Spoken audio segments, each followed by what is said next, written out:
Kim Jong Un blows up America in terrible propaganda video. Dprk state-run mouthpiece, Arirang Meari, published this video on Wednesday, and boy oh boy does it blow up stuff. And what we reckon is a not-so-subtle attempt to demonstrate the size of his missiles. Rotund dictator Kim Jong, who ate all the pies? Oh, I ate all the pies. Un probably ordered the video's creation after munching on whatever this is. The clip features lots of crosshairs and missile launches. It also shows the destruction of the USS Carl Vinson, one of the hefty US warships currently en route to the Korean Peninsula. Plus, and we're guessing this editing request came from the pie hole of Kim himself, the destruction of the US Capitol. But we've noticed something. When he's not eating cake or suppressing his own citizens, Kim is frequently pictured looking at stuff. And this has a lot of crosshairs, so the question is, could this be what Kim is actually looking at through those mystery binoculars? Nope, no it's not. He's looking at those golden arches across the border in Seoul. Did we make that up? Well, unless you ask his royal lard-ass herself, you'll never know.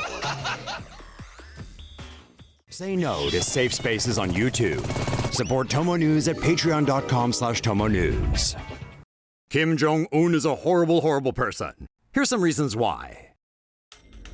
South Korea creates Kim Jong Un decapitation unit. While South Korea's presidency is in full-on crisis mode after President Park Geun-hye's impeachment last month, the country's military is reportedly working up a hit squad with the sole purpose of taking out Kim Jong Un.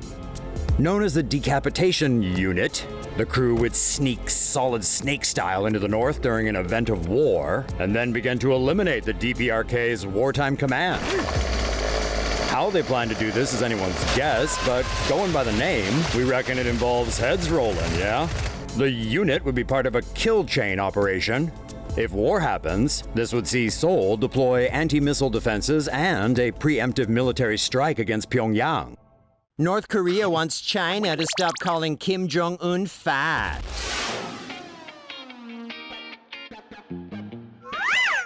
Living the life of an absolute dictator can be rough on the waistline. Just ask North Korean dear leader Kim Jong Un.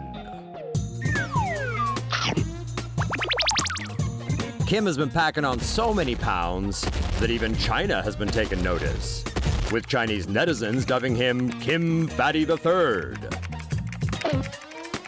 Other popular nicknames for the lumpy leader are Kim Fatty Fat and Kim Abundant III. Well, Kim ain't having that.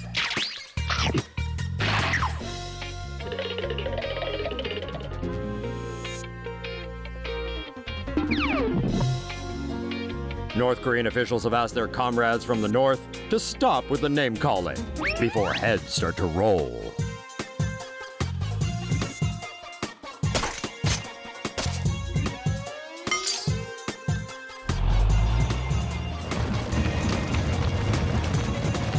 Apparently, the tons of fun tyrant has ballooned from binge eating and drinking to help deal with fears of assassination and his insomnia. It probably also doesn't help that the double-chinned dictator consumes massive amounts of Swiss cheese. Fatty Fat has even reportedly asked scientists to develop a diet pill that works without diet or exercise. Damn! North Korea should export that pill to the US. As for the Chinese, the 2-ton totalitarian should just nuke them. Sleepy general deemed unworthy of life in North Korean workers' paradise.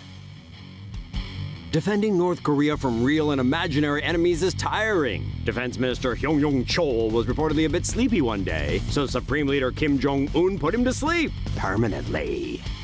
North Korea's now ex-defense minister was reportedly purged and executed in late April. And of course, this being North Korea, a simple firing squad just wouldn't cut it. Hyung Chol was allegedly fired in an open-to-the-public event by an anti-aircraft gun that shot him to pieces from a distance of about 100 feet. Rumors claim the former defense minister had complained about Kim's rule and/or disobeyed some order from the pudgy-faced dictator. But more than one report indicates the real crime the 66-year-old general was guilty of was falling asleep during one of Kim's marathon speeches, which is of course punishable by death. How disrespectful. Guards! Pyong becomes the latest of around 70 high-ranking officials reportedly put to sleep by little Kim, with other victims including his aunt, the actual sister of his daddy Kim Jong-il, who was allegedly poisoned for complaining about the execution of her husband, Jang Song-taek, the former number 2 leader of North Korea. Jang was, in a disappointingly uncreative manner, unfit for the democratic, happy, free workers' people's awesome Republic of North Korea, simply shot by a firing squad. What was she complaining about? Some people have no sense of gratitude. North Korea's vice premier executed for insubordination. North Korea's vice premier, Cho Yong-gun, was executed in May for insubordination, the latest in a series of high-profile executions under Kim Jong Un. According to Korea's Yonhap news agency, 63-year-old Cho Yong-gun had voiced frustration over Kim's forestry policies. Cho reportedly also exhibited poor performance at work, including falling asleep during military parades attended by Kim. South Korea's Unification Ministry said that Cho was last seen in December during the anniversary of Kim Jong-il's death and had since disappeared from the public eye. On Wednesday, the Yonhap news agency's report cited an unnamed source who said Cho had been executed by firing squad in May. Former defense chief Hyun Yong-chol was reportedly executed by using a large-caliber anti-aircraft gun in April, just for falling asleep during a military event. An unidentified North Korean defector told CNN during a May interview that Kim will lose power in 3 years if he keeps executing high-level officials. The defector said that Kim executed not only the officials but their entire families, including children. He also claimed that Kim doesn't know how to be a leader, that he doesn't understand politics, economics, culture, or diplomacy. Sony's The Interview fiasco with North Korea. Too good to be true?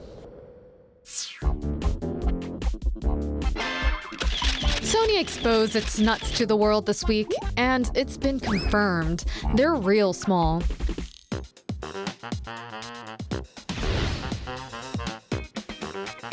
Sony canned The Interview release after hackers threatened to blow up US theaters and moviegoers.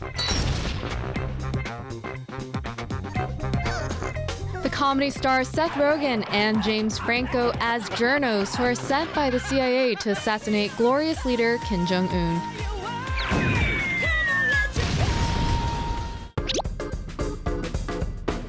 Played by multi-versatile among Asian races, actor Randall Park.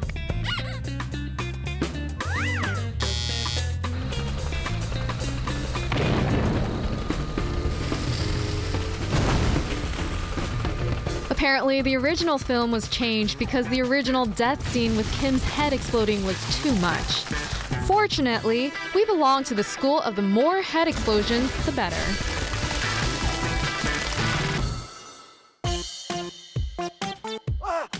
Paranoia has also caused New Regency to shelve a North Korean-based thriller starring Steve Carell.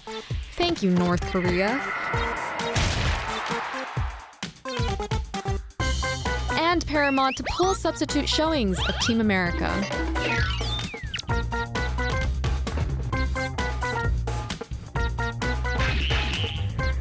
So, all of a sudden, a movie that probably wasn't the greatest is now the most talked about film of the year. And it's nothing but North Korea in the news. Wouldn't it be funny if it was all just a setup?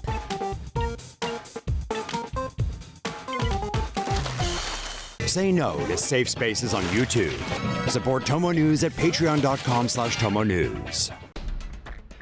Missing U.S. citizen was taken by force to North Korea. Reports say a former Mormon missionary from Utah who was abducted by North Korea in 2004 has been forced to serve as Kim Jong Un's personal English tutor. David Snedden was last seen hiking in China, where he was studying Mandarin. He was already fluent in Korean, which he learned during a Mormon mission to South Korea. The startling claims about Snedden's whereabouts now have been made by South Korea's abductees' family union. The union's president said Snedden now works as an English tutor in Pyongyang and has a North Korean family. According to Chinese authorities, Snedden likely died in a hiking accident, but his family back in Utah aren't buying that explanation. They believe the revelations that he was abducted and taken to North Korea. Sources claim Snedden has 2 kids with his North Korean wife and that he has even taught English to Kim Jong Un. Snedden, then aged 24, was last seen hiking the Tiger Leaping Gorge in China's Yunnan province. The area is near the path of a so-called underground railroad used by North Korean refugees to escape to a third country.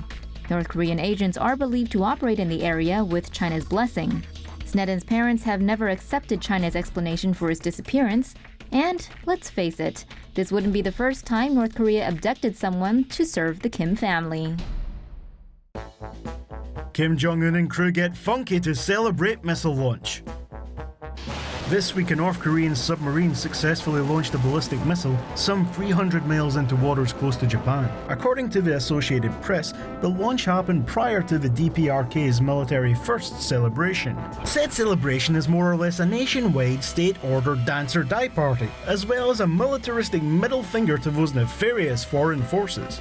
Dprk dictator Kim Jong Un looked very cheery with his generals in state photos following the launch. Perhaps he was celebrating peanut butter jelly style. And while it looks like the millennial tyrant is having the time of his life, the launch didn't please everyone. The US, Japan and South Korea were all quick to condemn it, as did the Dprk's BFF China. But hey, we're sure the two long-time allies could twerk it out in no time at all.